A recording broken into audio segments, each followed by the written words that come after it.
The afternoon rush filled the Jade Lotus Café with the sound of chatter and clinking dishes. The golden light from the windows spilled across tables where people hurried through their lunches, unaware that a small story was about to begin at the far corner booth. Lena moved from table to table, her notebook tucked under her arm, her hands steady but her heart always racing. She had been working there for only a month, serving dumplings and noodles to business workers in the city. She was quiet, polite and too fluent in languages for the job she held, but no one knew that. They only saw a shy waitress with an accent and soft eyes. That day, a group of men in tailored suits entered the cafe, led by a man whose calm confidence drew every eye. Ethan Zhang, Billionaire CEO of a global technology firm. The staff straightened at once.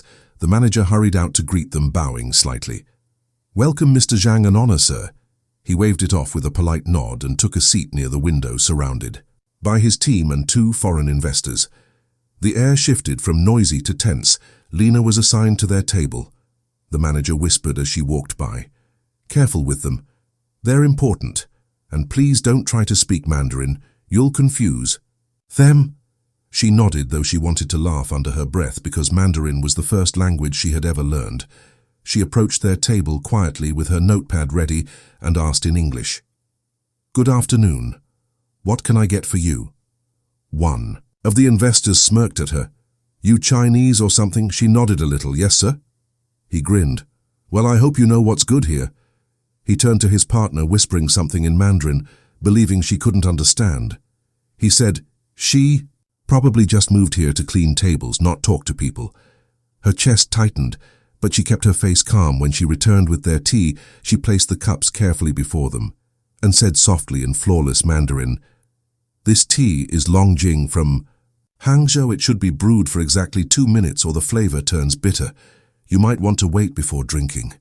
"Sir?" The room went silent.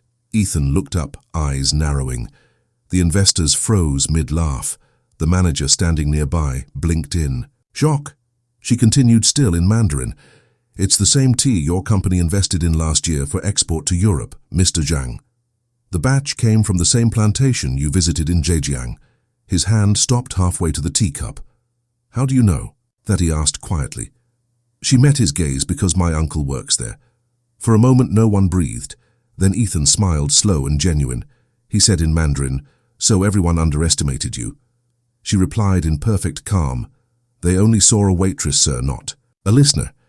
He laughed for the first time that day and said, "Well, I suppose I owe your family a thank you. You just reminded me what it sounds like to be home." He spent the rest of the meal speaking only to her, switching between English and Mandarin. Asking about her family, her studies, her dreams, she answered every question with grace, careful yet honest. When he left, he placed a black card on the table. The manager reached for it, but Ethan shook his head. "It's for her." He turned to Lena and said, "If you ever get tired of serving tables, call me people like you don't belong in the background." That night she stood outside under the glowing sign of the cafe, holding that card between her fingers. The gold letters shimmered under the streetlight. The world had always told her to stay quiet, but that day her words had carried farther than she ever imagined, and all because someone finally heard his own name in her voice. The next morning the city buzzed as usual with the hum of traffic and the rush of footsteps, but for Lena everything felt different. She stood outside the Jade Lotus Café, watching the same customers pass by, the same neon signs flicker, yet something inside her had changed. She kept replaying yesterday. In her mind, the look in Ethan Zhang's eyes when she had spoken his language, the way the entire room had fallen silent. She could still feel the faint warmth of the black card in her pocket, as if it carried more than a number, as if it carried a choice. Inside the cafe, her manager was in an unusually good mood. He handed her the order pad and said, "You must have impressed someone yesterday. Mr. Zhang sent a message of thanks and paid for everyone's meals. You made this place famous for today." She smiled quietly, not mentioning the card. He added almost proudly, "You're lucky to have met him. People like that don't notice people like us." She nodded politely, but her thoughts were far away. That evening after her shift, she sat in her small apartment by the window, the city lights painting the floor in gold. Her phone buzzed with a message from an unknown number. "Miss Lena, this is Ethan Zhang. I was wondering if you would join me for coffee tomorrow at the Mandarin Hotel. I'd like to discuss something important. She read the message 3 times, unsure if it was real. The next day she arrived early, wearing the cleanest outfit she owned, simple yet neat. She waited in the lobby, surrounded by businessmen in suits who barely noticed her until Ethan appeared with the same quiet authority as before. He smiled warmly. "I wasn't sure you'd come," she replied softly. "I almost didn't." He gestured for her to sit.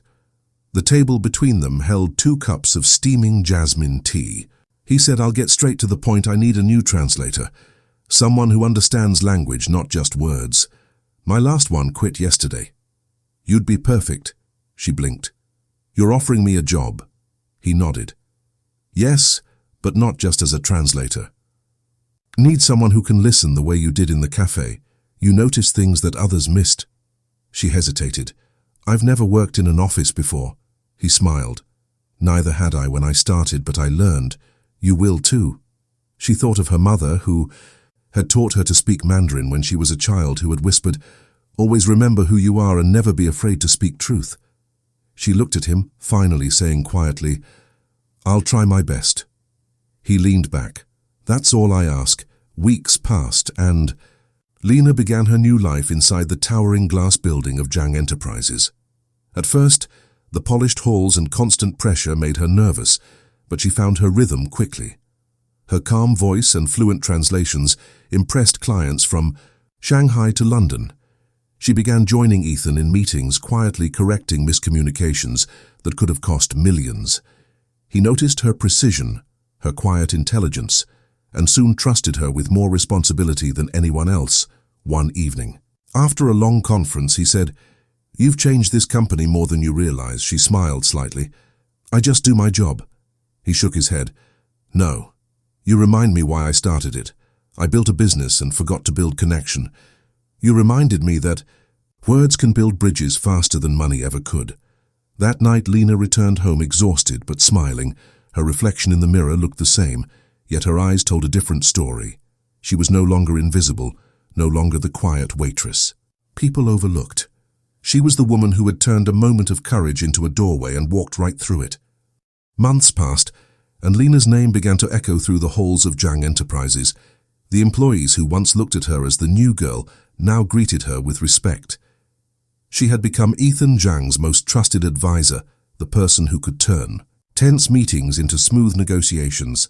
Her soft voice carried calm through chaos, and her ability to see beyond words made her irreplaceable. Still, she never let the title change her. She arrived early every morning with a simple coffee for herself, and one for Ethan. She said it reminded her of the cafe where everything began. He always smiled at that, saying, "Sometimes fate hides in the most ordinary places." One afternoon they sat together after a long meeting, when Ethan said, "You know, Lena, when I first met you, I thought you were just a quiet waitress. Now you're the reason half my deals succeed." She looked down, embarrassed. "I didn't do much." He shook his head. "You listened when no one else did. That's everything." A few days later, the company prepared for a major partnership with a firm from Beijing. The meeting was crucial, worth hundreds of millions. Every executive in the room looked nervous as the visitors arrived. Ethan sat at the head of the table, calm as always. Lena stood beside him with her notes ready. The meeting began smoothly, until a misunderstanding over a legal term threatened to derail the entire discussion. The Beijing representative frowned, his tone sharp, accusing Ethan of breaking trust before anyone could react. Lena stepped forward, speaking clearly in Mandarin. "Sir, I believe there's been confusion. The word used here doesn't mean withdrawal, it means restructuring for mutual growth." The man froze, eyes narrowing. "Are you sure?" She nodded confidently. "Yes, sir, it's a regional dialect. I grew up hearing it." Ethan glanced at her, silently grateful. The man turned to his team, whispered briefly, and finally smiled. "I see now. We agree with your terms." The room exhaled at once. The deal was signed within minutes. Everyone congratulated Ethan, but he pointed to Lena and said, "You should thank her. She just saved 6 months of work." That evening, as the others left, he turned to her and said quietly, "I owe you more than gratitude. You've given this company its soul back." That night, Lena walked home beneath the glowing city lights, remembering how it had all started, with one simple moment, one choice to speak. She thought of her mother again and whispered into the wind, "You were right. Words can change everything." The next morning, when she reached the office, Ethan called her in holding a folder. Inside was a new contract, her promotion written in elegant letters, Director of Global Communications. She looked at him speechless. He said, "You earned this, not because of language, but because of understanding. You taught me that leadership is about listening first." Lena smiled, her eyes bright. "I only did what felt right," he said softly. "Sometimes what feels right is what changes the world." That evening, she stood outside the building, watching the reflection of lights across the glass tower. She felt the same warmth in her chest she had felt that first day in the cafe. The world had not changed around her. She had changed within it, and all because she had dared to speak when silence would have been easier. Years later, Lena's story became the quiet legend of Zhang Enterprises. The employees called her the voice of bridges, because every deal she touched turned conflict into cooperation. She had built not just a career but a legacy, one rooted in empathy and courage. The walls of the company that once echoed with rushed footsteps now carried the calm of her influence. Meetings that used to feel like battles now sounded like conversations. Ethan often said that the best decision he ever made was stopping for tea that afternoon at Jade Lotus Café. The photograph of that cafe hung in his office, framed beside a single sentence she had written on a napkin. "People listen when they feel seen, not when they are told to hear." It became the company's motto, printed on every brochure, every website, and every glass wall of their global offices. When Zhang Enterprises opened a new headquarters in Singapore, Ethan insisted that Lena oversee. She built the branch from the ground up, training teams from 12 countries to communicate with patience and cultural respect. The local newspapers wrote articles about the woman who turned words into bridges, but she never saw herself as extraordinary. When reporters asked how she did it, she smiled and said, "I just talked to people the way I'd talk to my mother, with honesty and care." Years passed. Ethan retired and handed the company to her. She didn't expect it, but the board had voted unanimously. When he announced it publicly, he said, "There's only one person who understands this company's heart better than I do. It's the woman who taught me that success without understanding is just noise." As CEO, Lena changed the way corporate culture worked. She introduced translation programs across all branches, made language training free for employees, and established scholarships for immigrant students studying linguistics. Her first initiative was called the Bridge Project, dedicated to people who had been told their accents made them less. Her message was simple: your voice is your power, never hide it. Years later, she visited the same Jade Lotus Café where her story began. The owner had changed, but the smell of tea and the warmth of the air were exactly the same. She sat in the same corner where she had once stood, shy and nervous, when a billionaire walked in. The waitress recognized her immediately and said, "You're Lena Zhang, right? You built that big company downtown." Lena smiled gently. "Yes, but I started right here." When she left the cafe that evening, she passed by a group of young students chatting in Mandarin and English, mixing the two languages with laughter. It made her stop and smile. She thought of her mother, her journey, and the moment she had chosen to speak in a world that expected her to stay quiet. She looked back at the glowing cafe sign one last time, whispering, "Thank you for giving me a beginning." The next day at the company headquarters, she spoke at a leadership summit. Her voice carried across the hall, steady and heartfelt. "The strongest language in the world," she said, "is kindness, because it needs no translation." The room stood in applause, not because of her title, but because her words reached something real. When she returned to her office, she saw a note left on her desk. It was from Ethan, written before he retired. It read, "You built the bridge. I only walked across it." She smiled softly, folded the letter, and placed it beside her first business card from the cafe that had once been her whole world. If this story made you smile, share it with someone who needs a reminder that accidents can turn into beautiful beginnings.